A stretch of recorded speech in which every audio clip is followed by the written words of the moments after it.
bienvenidas y bienvenides al buen contagio de este lunes 28 de marzo primaveral, en este su programa Género UAP, proyecto desde la Coordinación para Igualdad de Género, CIGE, en la Universidad Autónoma de Baja California Sur, a cargo de la profesora investigadora doctora Lorela Castorena Davis, que nos acompañará en la conducción de esta última actividad radiofónica 8M.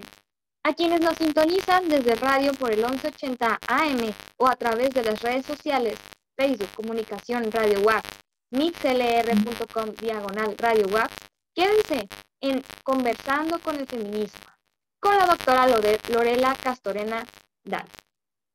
Académica en la UAP, socióloga feminista a cargo de la Coordinación para la Igualdad de Género, y la invitada amiga maestra Paula Olivia Peña Molina, socióloga feminista, integrante de la Red de Mujeres en Plural y de la Red de Politólogas.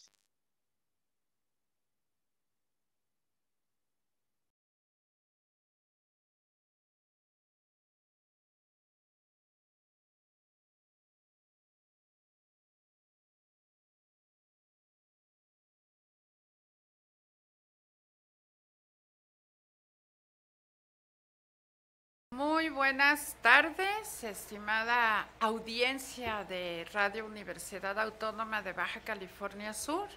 Este es el programa de la Coordinación para la Igualdad de Género de nuestra universidad y pues hoy estamos de fiesta, porque está aquí con nosotras y nosotros en el estudio la maestra Blanca Olivia Peña Molina, mejor conocida como Pola, nuestra querida Pola, ¿no?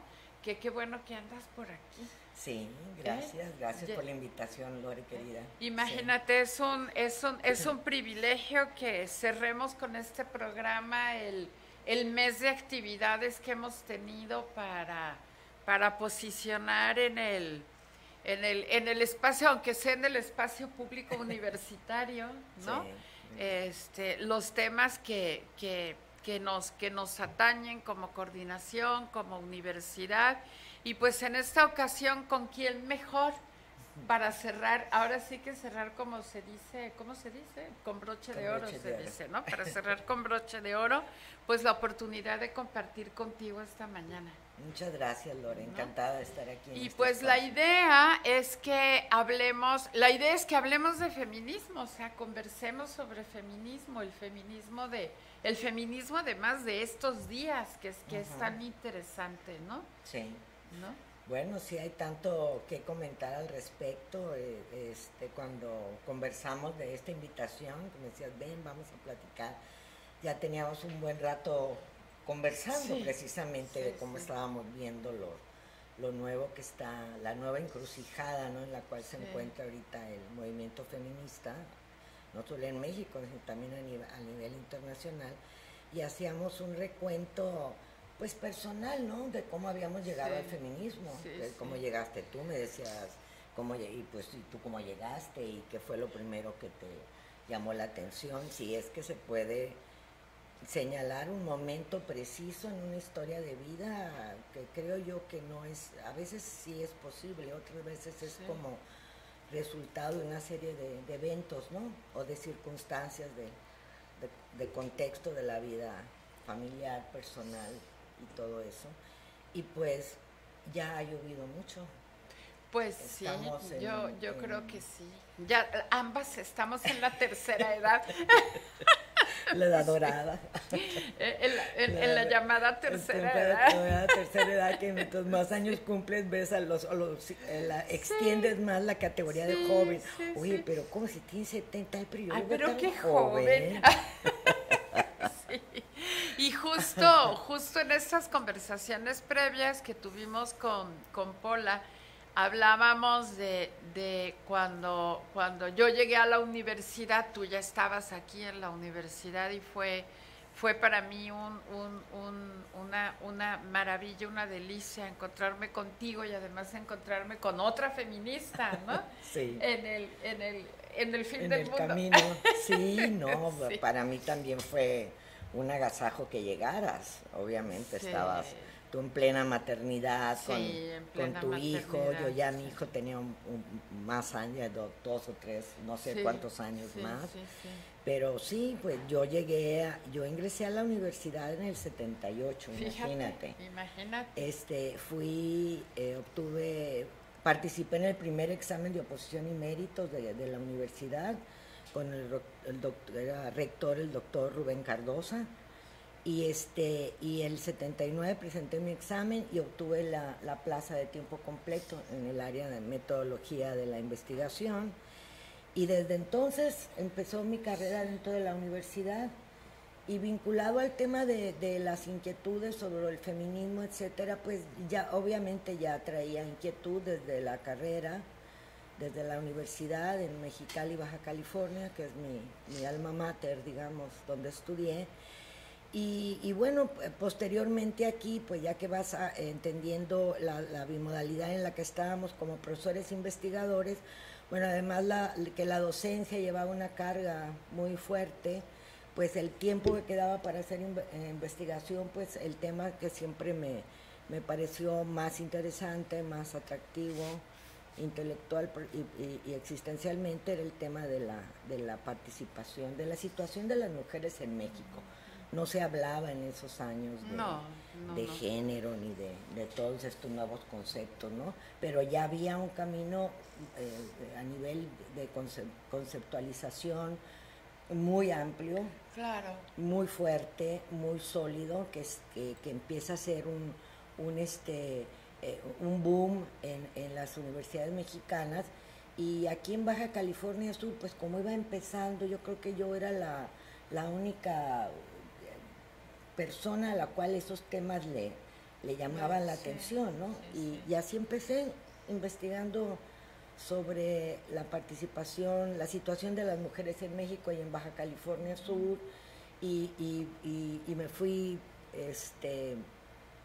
inclinando sobre esa línea, y ya con los años posteriormente más focalizada a temas de participación política y en el campo electoral, ¿no? Que es un tema muy denso, muy complejo, en el cual requieres especializarte para no solo tener la visión de que quiero investigar a las mujeres y qué pasa con ellas, sino tiene las armas conceptuales, además de las teorías de género, de las teorías políticas, teorías del Estado, de los partidos, de la materia electoral, para entender y poder hacer las cosas con más sustento, ¿no? Sí, porque esta parte de la participación política es importante porque pues sin mujeres el quehacer político, imagínate, ¿no? Cómo se posicionan los temas que se han originado en el movimiento feminista, aunque sabemos que no todas las mujeres que participan políticamente son feministas, pero bueno, eso es normal, ¿no? En aras de la pluralidad ideológica, de la pluralidad política, aunque sería deseable, ¿verdad?, que tuvieran un poco de formación en género, pero pues eso no suele darse. Y aún así, cuando no todas las mujeres que participan políticamente se identifican con el movimiento feminista, pues sin el movimiento feminista no estarían allí. Exactamente. Yo creo que el efecto de la discriminación más acentuada quizás es el terreno de la política, precisamente porque existe la suerte de creer que la persona, que la diferencia sexual, biológica de la persona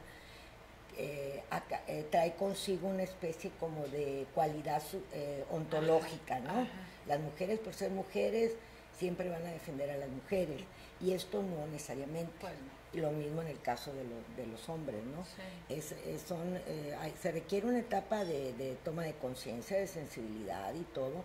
Sin embargo, como dices tú, a pesar de que del derecho de las mujeres a tener mayor participación en la política puede conducir a que mujeres de diferente ideología, que pertenecen a diferentes partidos, accedan y no siempre suscriban una agenda de defensa de derechos de las mujeres, es un principio constitucional. Por tanto, el precepto constitucional es garantizar la participación política de las mujeres y no hacer distingos, es decir, esta sí, pero esta no. Exacto. ¿Por qué? Porque no coincido ideológicamente. Bueno, en un Estado democrático de derecho plural, eso es inaceptable. Pero más inaceptable era tenerlas fuera de los espacios de toma de decisión. Y como en los últimos años se vino remontando, se vino acentuando las demandas por garantizar la presencia de mujeres en espacios de toma de decisiones, que viene desde las reformas por la vía de las cuotas que empezaron en el 94. Eso te iba a decir, que si puedes hacer una reconstrucción de cómo ha sido este proceso hasta alcanzar lo que hoy conocemos como paridad. Como paridad. Bueno, hay que decir primero, yo me voy a declarar una asquerosa reformista. Porque siempre que vas a hacer análisis de una situación particular, puedes hacer muy entusiasta celebración de los cambios, o ser muy pesimista, ¿no? Entonces yo creo que hay que reconocer los avances en ciertas cosas, pero también los retos que están implicados en esos avances. El tema de la inclusión de acciones afirmativas, que es digamos el principio jurídico sobre el cual se fue fundamentando la adopción de cuotas para mujeres, o cuota de género, pero son cuotas, sí son para mujeres. Inicia también en la década de los 90. La primera vez que se habla en el Código Federal, en el COFIPE, en el entonces COFIPE, de que los partidos procurarán una mayor participación de las mujeres a la hora de postular candidaturas, fue en el 94. En el 96 viene otra reforma, ahí ya se habla de un porcentaje, pero sin obligatoriedad. Todos los partidos podían o no cumplir con esa cuota de 70-30. La siguiente reforma ya sí se le da carácter de obligatoriedad. Después, en otra reforma, en la subsecuente, el porcentaje pasa de 60 a 40%, se entiende, aunque la ley no decía el 40% es para mujeres, los partidos interpretaban que eran mujeres las menos, ¿no? Y de ahí se viene ya todo el movimiento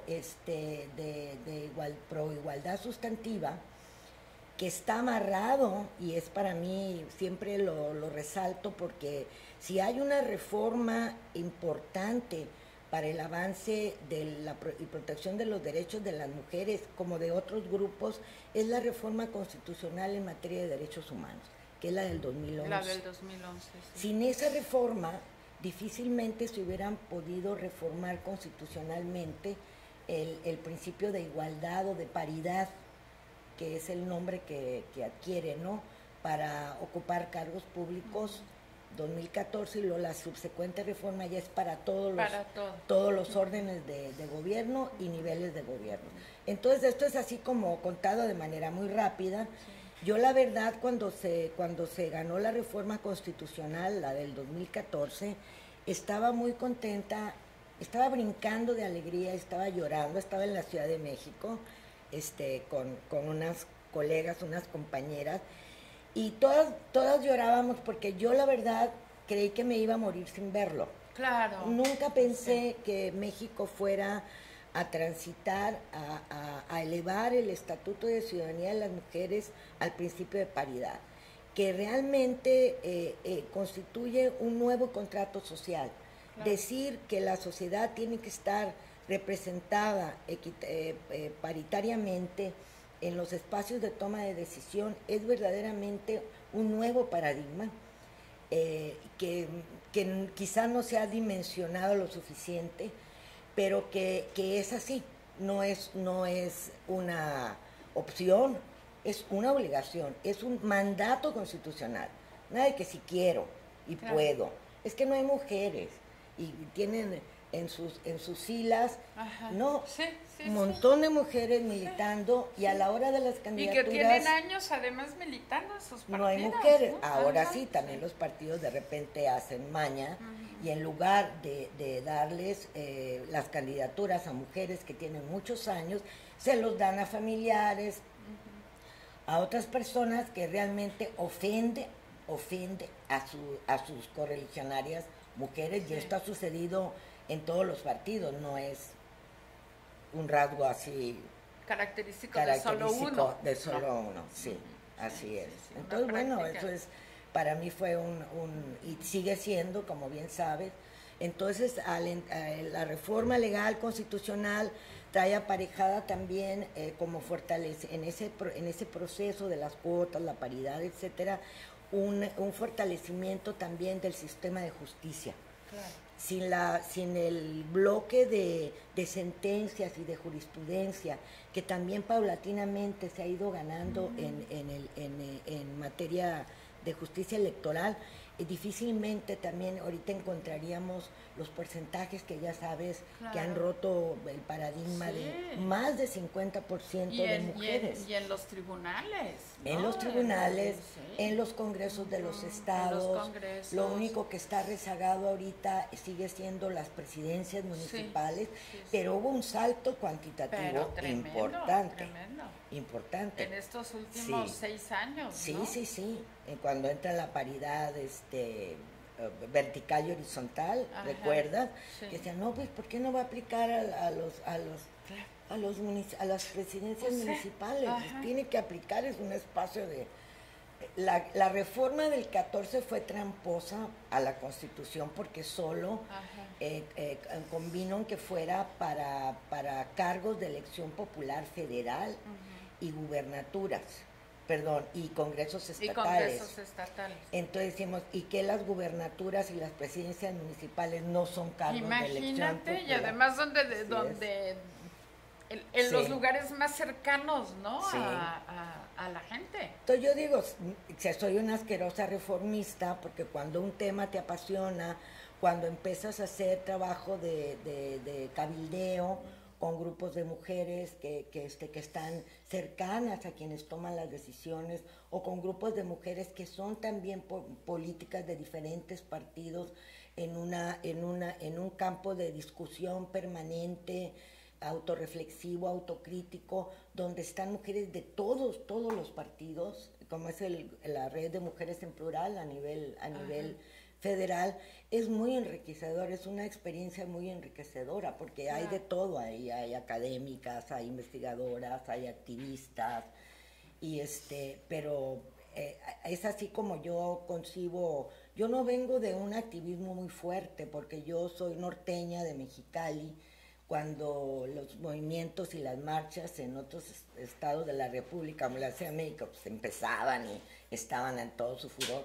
Pues Mexicali, cultura como dice un amigo, del Twinkie Wonder, ¿no? Sí. Estábamos más cercanos a lo que pasaba en la frontera norte, ¿no? Con Estados Unidos. Había, sí, ya la influencia por lectura, ¿no? Por la vía de la universidad y todo, andarte consiguiendo los libros, con alguien que iba a México y le daba dinero para que te los comprara, con fotocopias, o sea, toda esa parte. Yo creo que las nuevas generaciones no lo ven porque no lo vivieron, pero es importante decirlo. Ahora hay una publicación o una conferencia, no la pudiste ver en vivo, la ves en video. Un libro ya está entonces no lo lees porque ya de plano no quiere. Sí. Nosotros teníamos que esperarnos que se tradujera, que se publicara, y que llegara, entonces todo iba... Que tuvieras dinero para poderlo comprar. Para comprar, porque era carísimo todo eso, todo lo que llegaba. Y, entonces, eso pues es parte del contexto en el cual crecimos, y fuimos aprendiendo y fuimos batallando para poder entrar a discutir con tus pares a nivel de la Ciudad de México, del Colmex, de todas esas universidades que ya tenían las líneas de estudio de la mujer, ¿no? Sí. Entonces, de provincia decía que, ¿de dónde vienes? Siempre la pregunta era, ¿y tú dónde estabas? Pues yo decía, pues soy de Mexicali, vivo en La Paz. era impensable, Sí, claro, impensable que alguien de provincia, en comillo, ¿no? Estuviera participando en congresos o en simposios. Y no solo me pasaba a mí, pasaba con cualquier otra compañera que fuera de Sonora. Por eso se creó la red de estudios de género del Pacífico Mexicano, con Lourdes Pacheco, con Susana Pont, todas esas colegas que armamos. Aquí la universidad fue sede del segundo simposio. Cuando era rector Jorge Vale, nos dijo adelante, cómo no, y nos apoyó, hicimos el congreso, y la red sigue, todavía existe la red de estudios de género del Pacífico Mexicano. En fin, son tantas cosas, me haces rememorar muchas cosas. Pues es que además son muchos años de trabajo, ¿no? Porque la militancia no solamente se expresa en las calles, porque como bien dices, ¿no? O sea, cuando recién llegué yo a La Paz, ¿cuáles marchas, no? A mí hasta se me olvidó que era eso de las marchas. Sí, eso no. Que venía de la efervescencia de los 70 y los 80 en la Ciudad de México, donde estábamos en la calle todo el tiempo, pero, ojo, no eran manifestaciones feministas. Sí, no. Venían por otros cauces. Bueno, estaba muy reciente el 68. Y luego todavía viene lo del 71. Y luego todas las reformas que también permitieron extender y profundizar a la sociedad mexicana, ¿no? Era un momento muy interesante también para la teoría, porque creo yo que fue un parteaguas de ese esquema que solo veía posible la actividad política en el campo de la lucha de clases, ¿no? Entonces, incluso los partidos tenían que estar posicionados más o menos dentro de este discurso, pero que no por ser inválido, sino porque llegó un momento en que empezó a ser insuficiente para explicar desde el punto de vista de la academia cómo el surgimiento de esos fenómenos desde la sociedad civil, ¿no? Cuando empiezas a hablar de movimientos estudiantiles, movimiento donde se habla de feminismo, movimiento de las mujeres, de las colonas, ¿verdad? No, y además estamos hablando de una época en la que las mujeres apenas habían logrado acceder a la ciudadanía. En los 70 no había ni 20 años todavía de ciudadanía femenina. Creo que el porcentaje, para esos años, creo que el porcentaje de diputadas no pasaba de 9, 10, 12%. Entonces, todo era, pero te digo, la efervescencia de los movimientos que empezaron a cuestionar una serie de formas de opresión paralelas a ya lo que estaba enmarcado como una forma de opresión del Estado por el trabajo, por cualquier otra situación, empezó a brindar la oportunidad también de ensanchar esas formas de expresión, ¿no? Al principio no se sabía qué hacer con ellas, hubo mucho rechazo, que esto no es, y que no, y había que volver a las tesis estalinistas, ¿no? De que si no es desde el punto de vista de la mirada del proletariado, todo lo demás es falso. Pues la primera lección de la historia es que sin las mujeres, las famosas revoluciones socialistas quedaron a deber. Entonces, toda esa experiencia, o sea, de hecho, la teoría del patriarcado capitalista surgen precisamente o al paralelo de esas experiencias fallidas, diría yo, o incompletas desde el punto de vista de las teorías que nos alimentaron esos años, porque crecimos. Bueno, tú eres socióloga también, ¿no? Crecimos en la universidad abrevando de estas teorías que nos entusiasmaban mucho y que siguen presentes actualmente, ¿no?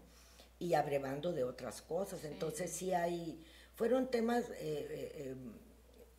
revolucionarios, ¿no? Desde el punto de vista del análisis teórico, y se fueron enriqueciendo y ahí para el real, bueno, ya. Sí, yo me acuerdo incluso con mi tesis, hubo allí en la propia facultad todo Tuve que recorrer un montón de camino para que, ¿no? Sí. Para que me permitieran registrar el tema. El tema, sí. ¿No? Sí, sí. Que porque ¿qué era eso de andar hablando de feminismo? Que qué sentido tenía de la eso. Novela y todo, ¿no? Sí, Muy. Bueno, es que todas tus dos tesis, la de esa y la de doctorado, también fue muy polémica, lo de la Castorena. Es tu sino. Sí, pero no por chafas. No. Porque rompes esquema. Sí. En el sentido de que abonas a algo que tiene que decirse e incursionarse para verlo como pertinente, como objeto de estudio, ¿no? Sí. Esas cosas todavía curiosas, ¿no? Que en aquellos tiempos pasaban, pero pues estamos hablando de hace mucho tiempo. Exacto, o sea, ¿no? Exacto. Yo registré mi tesis creo que en el 80, creo, imagínate.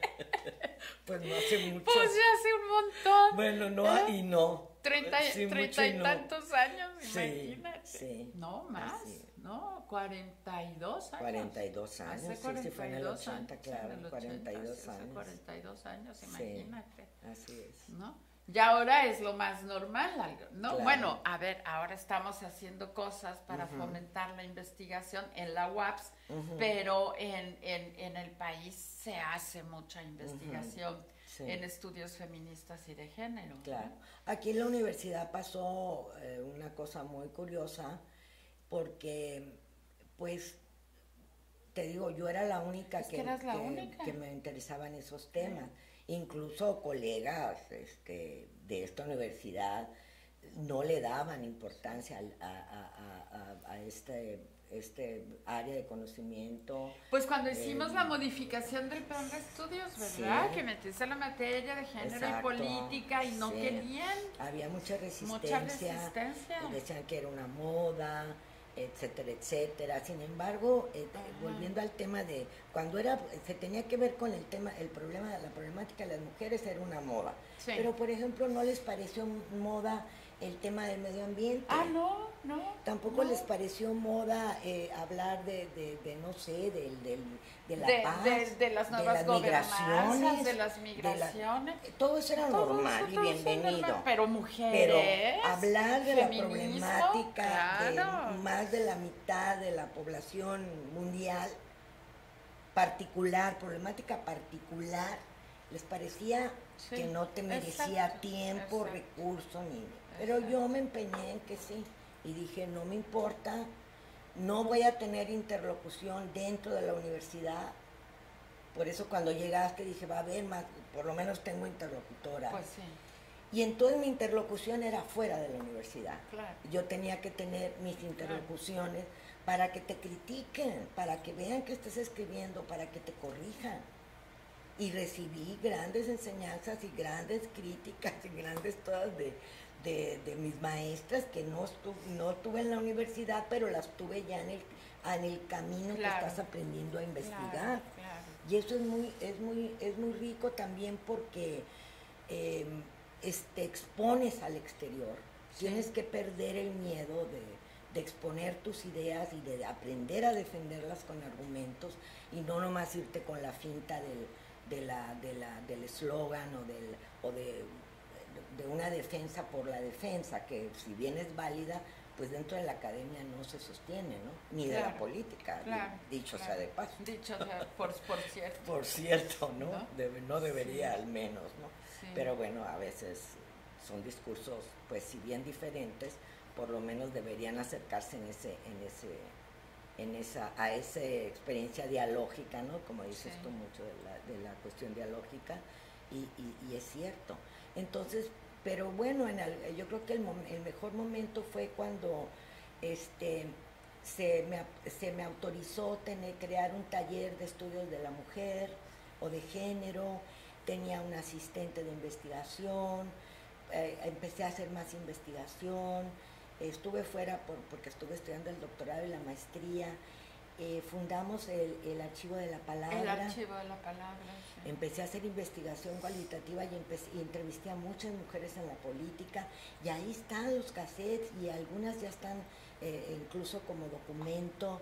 y llegó un momento que estudiantes que hacían trabajos de investigación hacían entrevistas y donaron sus cassettes ahí también, y está en resguardo ese archivo en un archivo de historia oral del gobierno del estado, y que se dio a la tarea de apoyar para preservarlo. Oye, ¿qué pasaría con ese archivo? Porque yo también doné un Tú montón donaste de también, cosas, pues ¿sí? fíjate ahorita que estará lo estoy digitalizado mencionando. ahora que lo Sí, se digitalizó. Se digitalizó. Sí, porque cualquier persona que estuviera haciendo investigación puede ver ahí qué personas están entrevistadas y eventualmente esa entrevista puede servirle para su propio... Claro. Es una fuente de... Claro.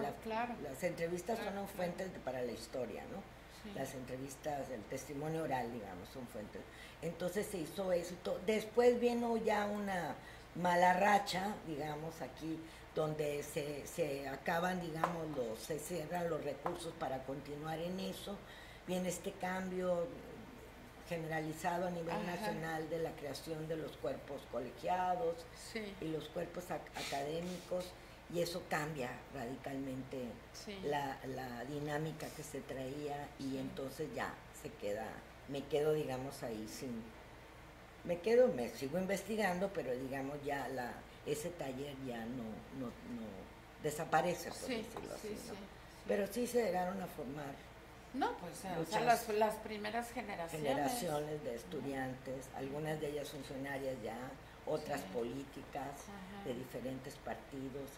Yo creo que se hicieron cosas muy padres, y a mí me da mucho gusto que actualmente todo ese trabajo que se hizo con el apoyo institucional, con el apoyo también de muchas alumnas, de muchos colegas y todo, hombres y mujeres, haya cristalizado en algo institucional, en algo que ya está, ¿no? Que tiene que seguirse fomentando, que tiene que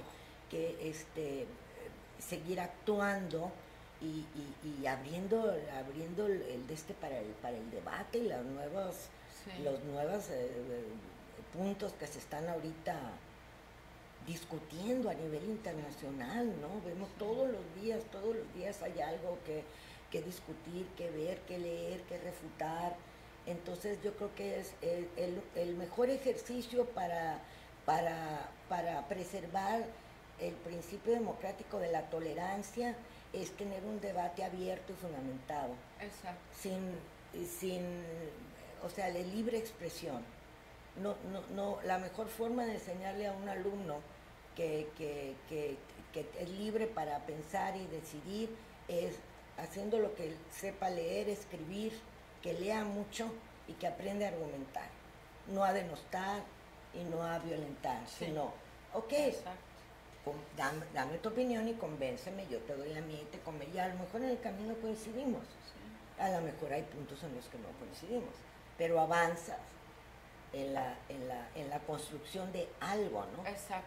Porque de repente se pierde uno mucho en el debate de las ideas. Como si la pluralidad se ganara pleito, ¿no? No, la pluralidad se construye en el respeto y en el debate. La pluralidad per se no es garantía de nada, es un rasgo de una democracia. Exactamente. Pero no es garantía de más si no hay su correlato, que es la discusión abierta, fundamentada, y la construcción de consensos. Como dijo el tío Sartori, ¿no? Sí. Si el consenso no es consentimiento real, es ponerse de acuerdo. No es que renuncies a lo que tú crees, es ponerte de acuerdo en algo para exigir y compartir con ese algo, y decir, ambos vamos a exigirnos mutuamente cumplir con este precepto, y entonces le seguimos. Ponemos que te anule. Claro. No te veo como enemigo, te veo como adversario, pero tenemos que sacar esto adelante, porque ese es el mandato del voto. Y a mí me parece siempre muy emocionante ver todo este proceso, porque además hemos sido testigas y partícipes de este proceso, ¿no?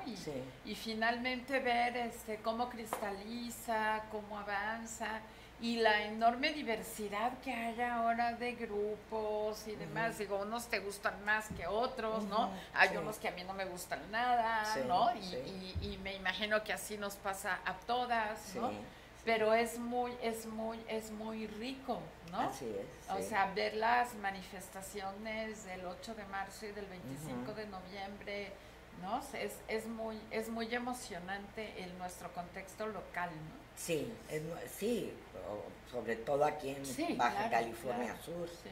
donde las marchas que yo me acuerdo éramos 4 o 5 personas, ¿no? O sea, todos estábamos en el PRT, ¿no? O sea, era... Sí, y eran marchas muy pequeñas. Y no de mujeres. Y no de mujeres. No por derechos de las mujeres, quiero decir, ¿no? Sí. No, obviamente. O sea, hay que respetar la libertad de expresión y de manifestación. Son principios constitucionales.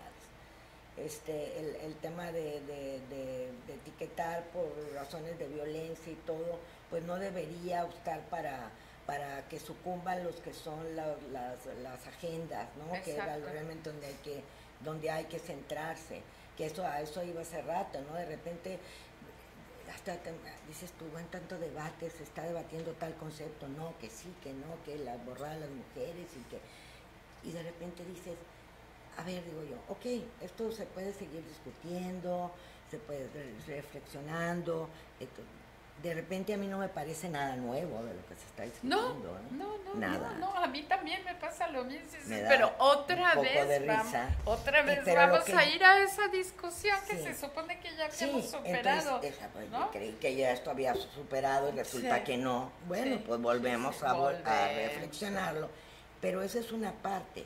Lo que yo digo, lo que puede desatorar a veces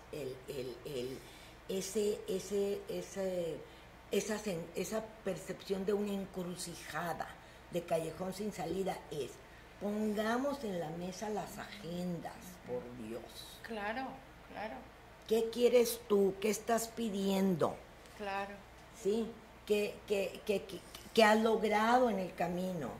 ¿Ya lograste algo? Sí, pero nada más la reforma en la ley. Bueno, pues es que así se empieza.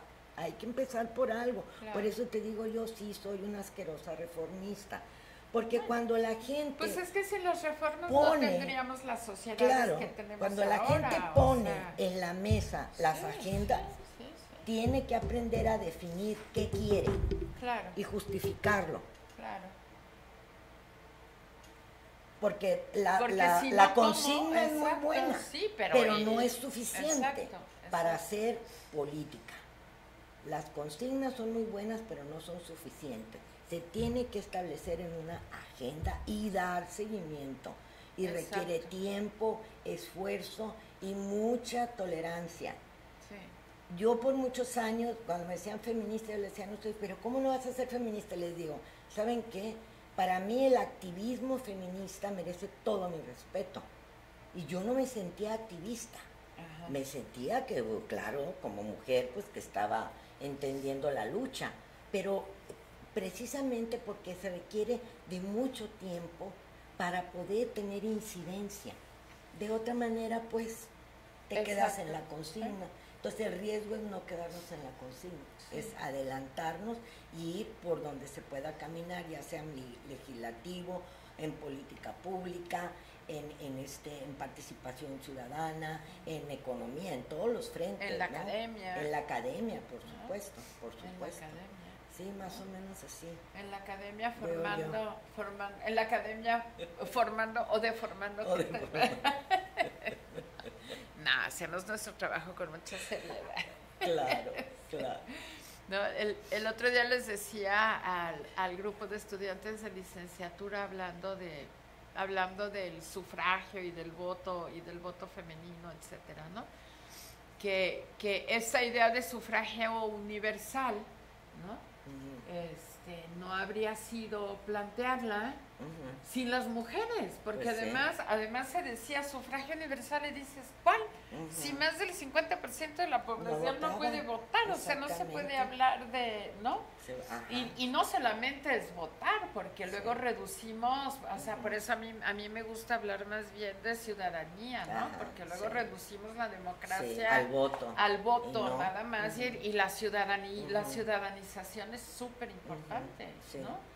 Sí, cada reforma, ya sea legal o constitucional, es un avance que fortalece el Estatuto de Ciudadanía de las Mujeres. Exacto. O sea, la participación, la representación, no solo en el legislativo, en todos los espacios, es fundamental.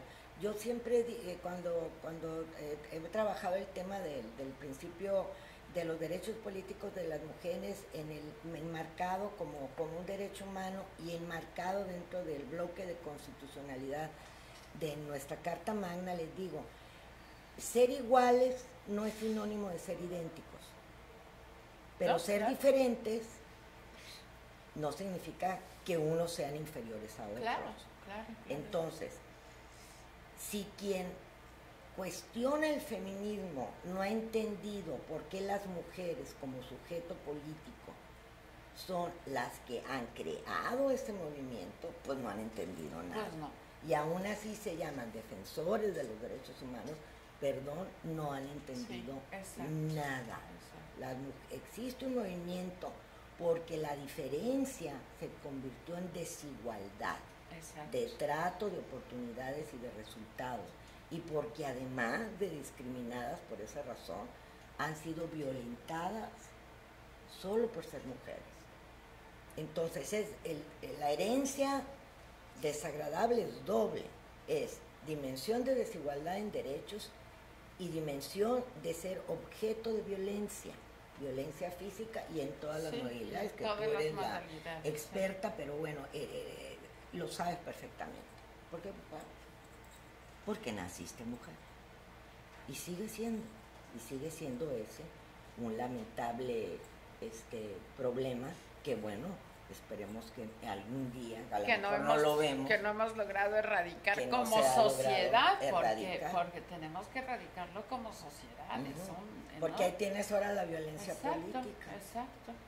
Avanzas en derechos y avanza la violencia. Ya avanza la violencia. Viene así como... Sí, viene acompañado. O sea, es impresionante cómo el movimiento de mujeres genera reacciones tan adversas como la violencia, ¿no? Pueden ser desde reveses jurídicos o de interpretación de las leyes hasta el asesinato, el feminicidio o asesinato de una mujer por querer ejercer tu derecho, por ejemplo, a participar en una comunidad indígena de Guerrero o de Chiapas, por ser mujer. Por ser mujeres y que les ha costado la vida. Exactamente. Entonces, sí se ha avanzado, pero siempre ha habido, como dice ahora, cuando sientes que has avanzado en derechos, cuidado, porque los derechos ganados siempre están en riesgo de ser perdidos. Y es muy fuerte observar cómo las reacciones así de los movimientos más conservadores, ¿no? O sea, cuando representantes de estos poderes ultraconservadores llegan al poder, lo primero que intentan es cercenar los derechos de las mujeres, ¿no? Sí, así es. Pero fíjate que eso es un rasgo de la historia. Sí, yo lo sé. O sea, en Europa cuando los partidos los comunistas tenían esas agendas, ¿cómo se dice?, progresistas de la defensa de los derechos de los trabajadores, de los obreros, etcétera, las demandas de las mujeres no estaban contenidas. No, claro que entonces, no. desde ese punto de vista también son conservadoras esas posiciones. Yo no estoy diciendo que los comunistas no hayan sido conservadores, tan así que se fue desarrollando y desprendiéndose la demanda de que a las mujeres nos dan los mismos tratos en el partido, de las propias mujeres comunistas y socialistas a sus partidos y a sus esferas de representación, ¿no? Tristán, Clara Zetkin, todas ellas. Pues todas ellas, exacto, imagínate, no. Es que a las mujeres se les ha obstaculizado. Rosa de Luxemburgo, la maravillosa Rosa de Luxemburgo. Sí, desde todos los frentes. Sí. Como sistema patriarcal ha sido muy difícil que se haya sentado el concepto, porque lo único que pretender que todo lo explicara el capitalismo, o ahora el caso del neoliberalismo, me parece de un reduccionismo absurdo. Sí, claro. El patriarcado siempre ha venido acompañado como un sistema de opresión estructurado, Sí. absolutamente estructurado. Sí, es un sistema de opresión estructurado que tiene una carga Muy simbólica enorme tremenda. porque está allí, o Está sea, ahí, y opera sí. en todos los, Sí. opera en todos los niveles, con toda Claro. esta carga, ¿no? Exacto. Que justifica y naturaliza las violencias, las discriminaciones y demás. Oye, y Ya estamos se nos tan pasó. felices aquí, ya se nos acabó el Plática y tiempo. plática. Oye, apenas estábamos entrando. Empezando a calentar. Bueno, el otro día le seguimos. Vamos a necesitar una serie al mes, ¿no? Vamos a hacer Sí. una serie de un mes, ya vamos a hacer el Ok, compromiso de encantada. una vez, para seguir Sí. conversando sobre...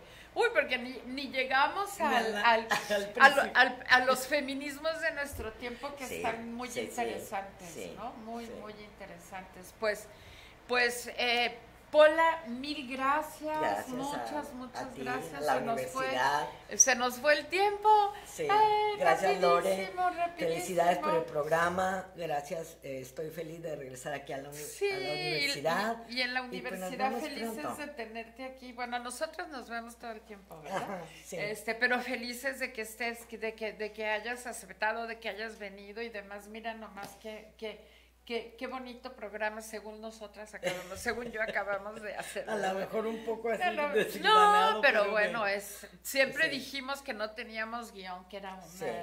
una charla, era una conversación. sí. Y oye, como ya somos Entre feministas. entre feministas de la tercera edad, tenemos muchas cosas que platicar. Pues muchas Sí. gracias, muchas gracias a Radio WAPS, a todas nuestras y a nuestros oyentes. Muchas gracias a todo el equipo. al equipo de Radio WAPS por esta compañía y por este espacio. Buenos días.